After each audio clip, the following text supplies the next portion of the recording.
संपूर्ण महाराष्ट्राची झोप उडवणारी एक बातमी आता समोर आली आहे। महाराष्ट्राला सर्वात मोठा धोका, ज्याची भीती होती तेच झालं। ही बातमी साधीसुधी नाही तर निसर्गाचा असा धोक्याचा इशारा आहे की ज्यांनी अक्षरशः सगळे मंत्रिमंडळ हादरले। कारण की महत्त्वाची गोष्ट म्हणजे हा जो धोक्याचा इशारा आहे हा अमेरिकेच्या हवामान खात्याने दिलाय। भारताच्या हवामान खात्यावर लोकांचा भरोसा राहिला नाही, पण अमेरिकेने संपूर्ण देशासाठी एक धोक्याचा इशारा आज पहाटेच दिला असताना सगळीकडे खळबळ उडाली आहे। खरं तर 6 महिन्यांपूर्वीच अमेरिकेने सांगितलं होतं की एल निनो हा भारताला दणका देणार आणि त्यावेळेसच असा अंदाज होता की तो ऑगस्ट-सप्टेंबर मध्ये सक्रिय होईल आणि तो पुढे चालून पुढच्या वर्षीच्या फेब्रुवारी पर्यंत सक्रिय राहील। पण तो काल रात्री सक्रिय झालाय।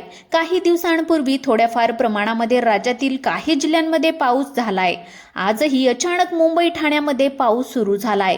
2-3 दिवस विश्रांती घेतली होती, पण अचानक कसा काय पाऊस सुरू झाला याचं गणित हवामान खात्याला समजत नव्हतं। पण आज सकाळी जेव्हा अमेरिकेने थेट सॅटेलाइटचे फोटोज पुरावा म्हणून पाठवले तेव्हा अख्खे मंत्रिमंडळ हादरले। प्रशांत महासागरामध्ये अशी एक विचित्र घटना घडली आहे की ज्यामुळे आता महाराष्ट्राचा वाईट काळ सुरू होणार। एक अशी तारीख जाहीर करण्यात आली आहे, त्या तारखेला संपूर्ण राज्यामध्ये गेल्या 150 वर्षामध्ये जे काही झालं नव्हतं इतका भयानक निसर्गाचा कोप होणार आहे। ही तारीख समोर येताच अख्खे प्रशासन खडबडून जागे झाले आहे।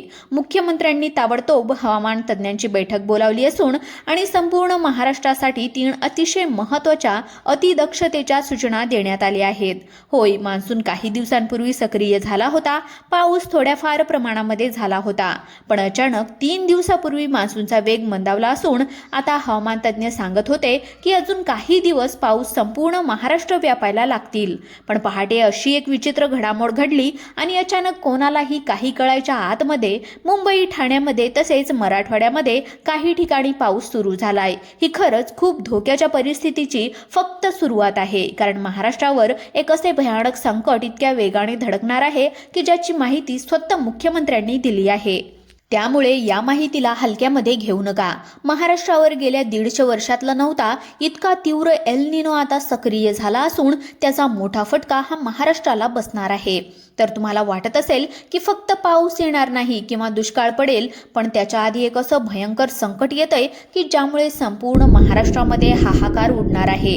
अमेरिकेच्या हवामान विभागाने एक सॅटेलाइटचा फोटो पाठवलाय। संपूर्ण भारताचा फोटो आहे, त्याच्यामध्ये महाराष्ट्राच्या दिशेने एक महाकाय ढगांची रांग येताना दिसली आहे। ही रांग तब्बल 1000 किलोमीटर लांबीची आहे आणि या ढगाच्या पोटामध्ये एक चक्रीवादळ देखील लपलंय।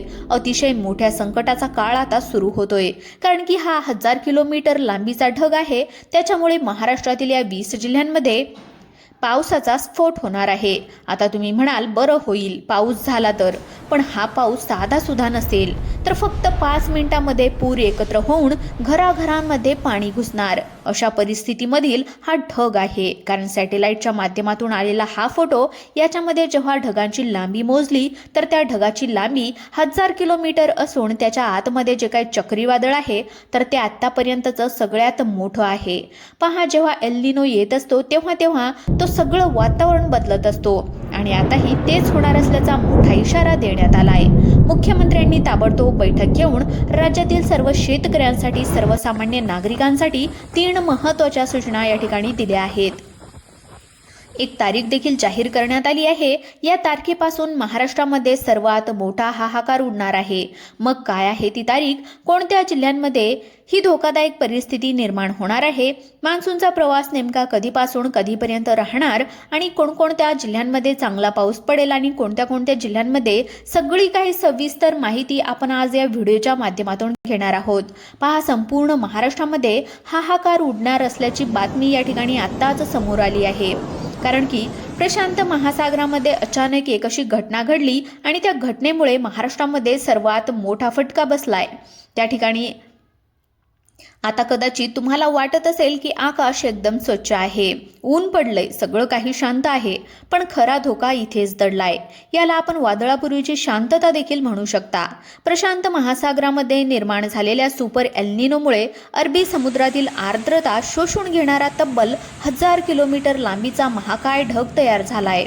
हा ढग फुटल्यास राज्यामध्ये आभाळ फाटल्यासारखी स्थिती निर्माण होणार भर दुपारी काळाकुट्ट अंधार दाटून बंदुकीच्या गोळ्यांसारखे बर्फाचे मोठे गोळे कोसळतील, ज्यामुळे संपूर्ण महाराष्ट्रामध्ये हाहाकार उडू शकतो. आता खरं तर या ढगांची जी भली मोठी मालिका आहे, ती जी चाहूल जी आहे तर ती जुलैच्या पहिल्या हप्त्यामध्ये लागणार.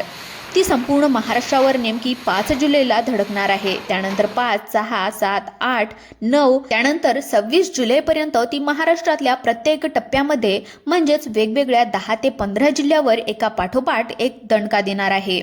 यामुळेच हवामान विभागाने आता दररोज म्हणजेच प्रत्येक दिवशी नेमक्या कोणत्या कोणत्या जिल्ह्यांना धोका आहे त्याची सविस्तर यादी या ठिकाणी जाहीर करून टाकली आहे. आता आपण सविस्तरपणे पाहूयात की कोणत्या जिल्ह्यांमध्ये निसर्गाचा हा कोप कशा पद्धतीने कोसळणार आहे. हवामान अभ्यासकांनी दिलेल्या इशाऱ्यानुसार संपूर्ण महाराष्ट्र सध्या एक भीषण नैसर्गिक चक्रव्यूहामध्ये सापडलाय. प्रशांत महासागरातील सुपर एल निनो आणि अरबी समुद्रातील वाफेच्या डोंगरामुळे तब्बल 1000 किलोमीटर लांबीची महाकाय ढगांची साखळी तयार झाली असून राज्यावर निसर्गाचे रौद्र रूप कोसळणार आहे. या भयानक संकटाचा पहिला तडाखा दक्षिण महाराष्ट्राला कोल्हापूर, सातारा, सांगलीला बसणार आहे. त्यानंतर जिथे 5 जुलैच्या दुपारीच ढगफुटी सदृश्य अंधार होईल. पुणे आणि बारामतीमध्ये साधीसुधी नव्हे तर विजांच्या कडकडाटासह थेट आकाशातून बर्फाचे मोठे गोळे कोसळतील. त्यानंतर दुसरा प्रहार उत्तर महाराष्ट्र आणि खानदेशावर नाशिक, जळगाव, धुळे, नंदुरबार यावर होणार असून ताशी 100 किलोमीटर वेगाने वारे वाहणारी वादळ झाडे आणि घरांची पत्रे कागदासारखी उडवून लावेल. नाशिक परिसरामध्ये गारपिटीच्या तांडवामुळे जमीन पांढरी शुभ्र होईल. तिसऱ्या टप्प्यामध्ये मराठवाड्याला संभाजीनगर, जालना, बीड, लातूर 2025च्या भीषण दुष्काळाची आठवण करून देणारे नरक यातनादायी हवामान सोसावे लागणार.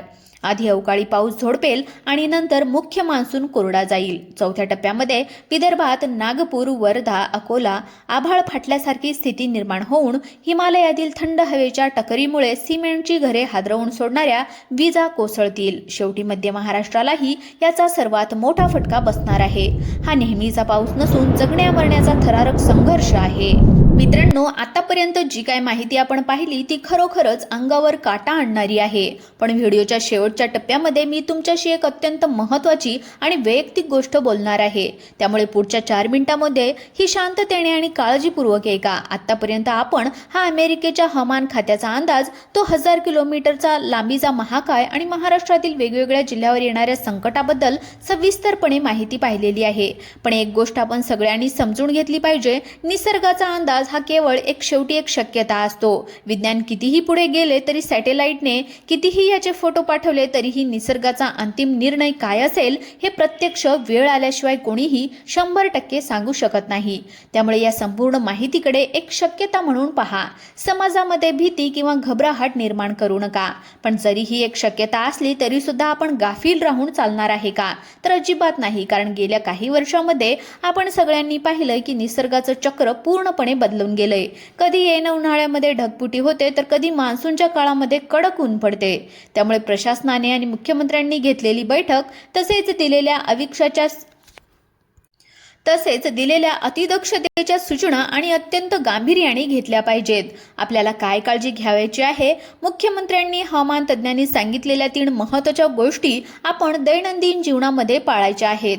पहिली गोष्ट म्हणजे वादळ किंवा विजांचा कडकडाट सुरू असताना विनाकारण घराबाहेर पडू नका, विशेषतः झाडांखाली किंवा पत्र्यांच्या शेडाखाली आसरा घेण्यामध्ये.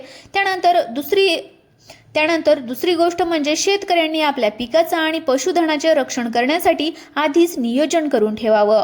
त्यानंतर तिसरी आणि सर्वात महत्त्वाची गोष्ट म्हणजे सोशल मीडियावर येणाऱ्या कोणत्याही अफवावर विश्वास ठेवू नका. अधिकृत सरकारी आकड्यावर आणि स्थानिक प्रशासनांच्या सूचनावर लक्ष ठेवा. आता मला तुमच्याकडून जाणून घ्यावयाचं आहे की निसर्गाचे हे बदलतं रूप पाहून तुम्हाला काय वाटतं? तुमच्या भागामध्ये सध्या हवामानाची काय परिस्थिती आहे?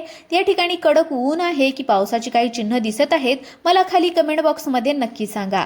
तसेच तुम्ही महाराष्ट्रातील कोणत्या जिल्ह्यातून किंवा कोणत्या गावामधून हा आमचा व्हिडिओ पाहत आहात आणि तुमच्या मते हवामान खात्याचा हा अंदाज खरा ठरेल की ही फक्त एक शक्यताच राहील? तुमची प्रत्येक कमेंट आमच्यासाठी आणि इतर पाहणाऱ्या नागरिकांना ती अतिशय महत्त्वाची आहे. कारण तुमच्या कमेंटमुळे इतर जिल्ह्यातील लोकांना सुद्धा ही माहिती मिळेल. त्यामुळे कमेंट करायला अजिबात विसरू नका. शेवटी इतकंच सांगेन की संकट कितीही मोठं असो, संकट हे फक्त एक शक्यता असली असली तरी सुद्धा आपली सतर्कता हीच आपली सर्वात मोठी ढाल आहे. म्हणून जागरूक राहा, सुरक्षित राहा आणि आपल्या कुटुंबाची काळजी घ्या. हा व्हिडिओ माहितीपूर्ण वाटलेला असेल तर महाराष्ट्रातील आपल्या प्रत्येक नातेवाईकांपर्यंत आणि शेतकरी बांधवांपर्यंत नक्की शेअर करा, जेणेकरून ते हा व्हिडिओ पाहून सतर्क होतील. धन्यवाद.